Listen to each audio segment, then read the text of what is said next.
Salut LP! Salut Sam! On a une thématique. On s'est lancé dans une thématique aujourd'hui.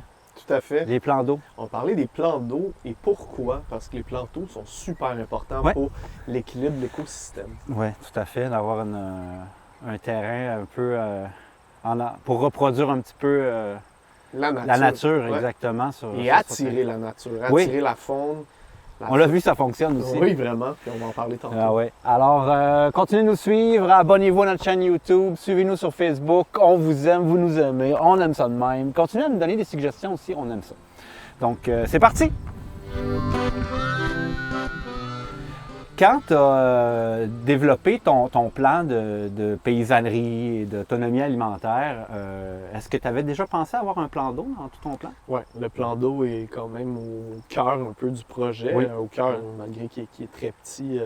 Il n'y a pas besoin d'être gros de toute manière. Il n'y a pas nécessairement besoin d'être gros, effectivement.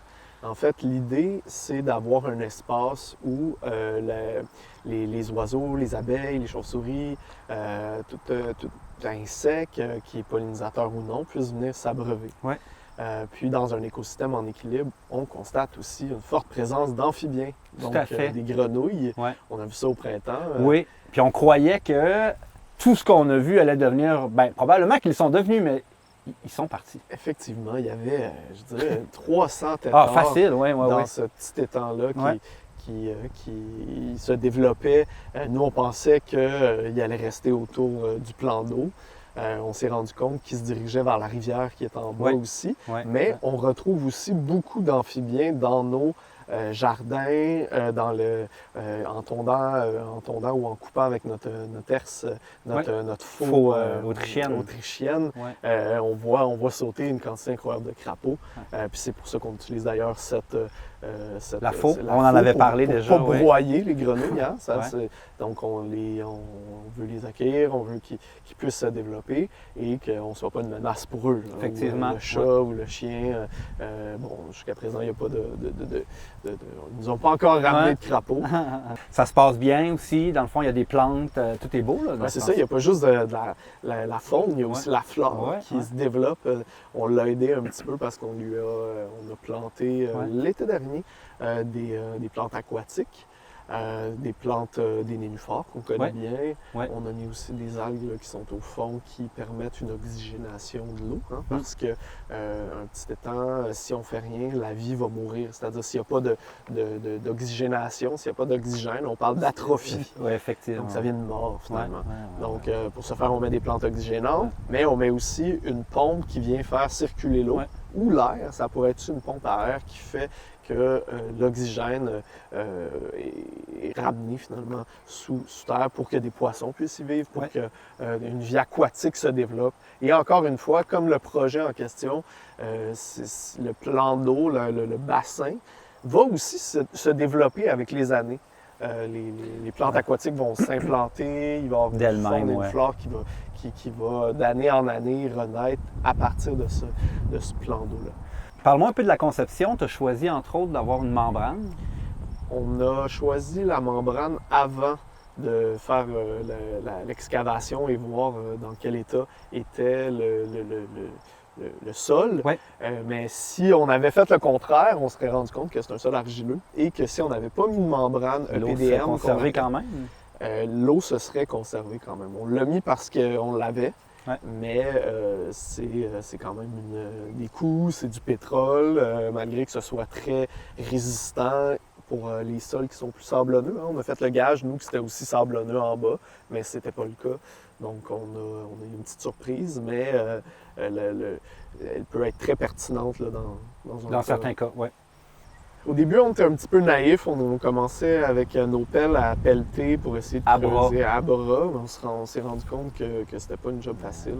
Donc, pelle mécanique est venue à notre aide. Ouais. Et on a été capable de faire ça en 2 temps, 3 mouvements. On a sorti la terre de ça, puis on a fait des plateaux.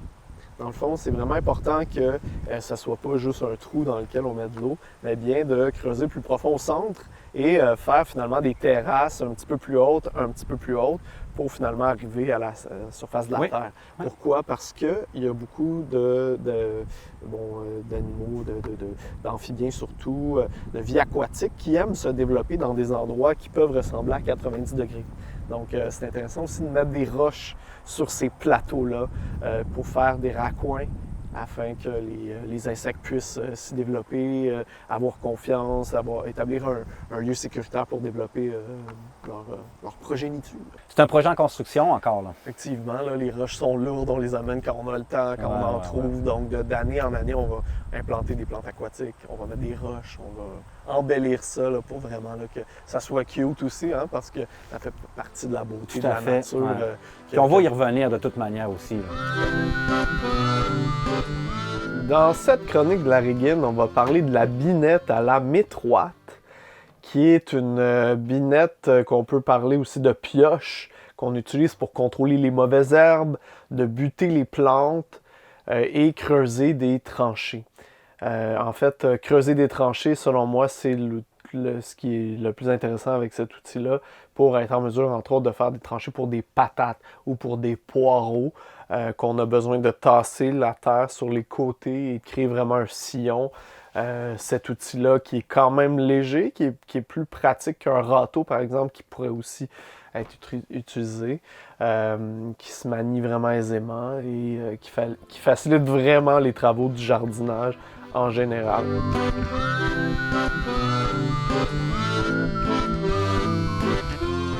Pour la capsule d'aujourd'hui, on voulait vous parler d'un sujet dont on parle un petit peu moins souvent quand on parle d'agriculture, de jardinage, de permaculture, qui est le sujet de l'eau, de l'accès à l'eau.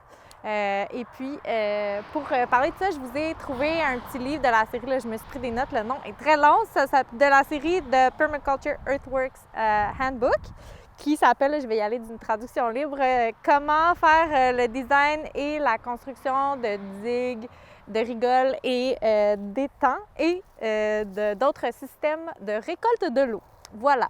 Donc, c'est un petit bouquin que vous pouvez facilement trouver, commander sur le web, à l'intérieur duquel vous allez trouver, c'est ça, différentes méthodes qu'on peut installer au jardin pour récolter, avoir accès à l'eau d'une manière qui est écologique, évidemment. Donc, de faire la récolte et de diriger l'eau au jardin, bien sûr. Et puis, vous allez, c'est ça, avec ces différentes options-là, avoir les différents usages de chacune des options, les comme coûts-bénéfices en fonction de chacune des options. Et donc, vous allez pouvoir, à ce moment-là, faire un choix plus éclairé pour trouver l'option qui conviendrait le mieux à votre terrain, à votre chez vous, à votre jardin. Et puis, qui contient aussi, toute la façon, une fois qu'on a fait ce choix-là, d'en faire un design qui est efficace, adapté à notre sol, adapté à l'environnement qui nous entoure, au climat également à l'intérieur duquel on est installé. Et vraiment un B.A.-ba, si on veut, là, de la construction de chacune de ces options-là. Donc, c'est vraiment un super guide là, pour intégrer cette portion-là au jardin. L'été prochain, peut-être que là, c'est moins la saison de la construction des temps, mais ça vous fera une petite lecture là, pour la saison hivernale, peut-être, pour vous préparer au printemps prochain. Donc voilà, bonne lecture! C'est un beau sujet, les plans d'eau. C'est important. On n'en parle peut-être pas assez des milieux humides, à quel point ils sont importants, puis à quel point on a même la possibilité d'en implanter. C'est ça qu'on démontre aujourd'hui dans soi-même chez nous pour favoriser la biodiversité. Effectivement, souvent les milieux humides sont négligés par nos gouvernements. Ils sont enlevés nécessairement pour mettre un stationnement. Ils sont déplacés même, mais je trouve ça affreux. Mais... Donc, ils sont à protéger les plans d'eau, puis, si possible, à introduire dans la mesure du possible sur des terrains qui ressemblent ou des projets de permaculture pour attirer et protéger la faune et la flore qui on va se dire, hein, qui ne vit pas ces années de gloire. Là, donc, un petit coup de pouce pour la planète, là, c'est d'implanter ces milieux-là essentiels à la biodiversité. Bien, merci LP. Merci, Seb. Merci tout le monde. Merci. Continuez de nous suivre, abonnez-vous et on se revoit bientôt. Salut! Salut!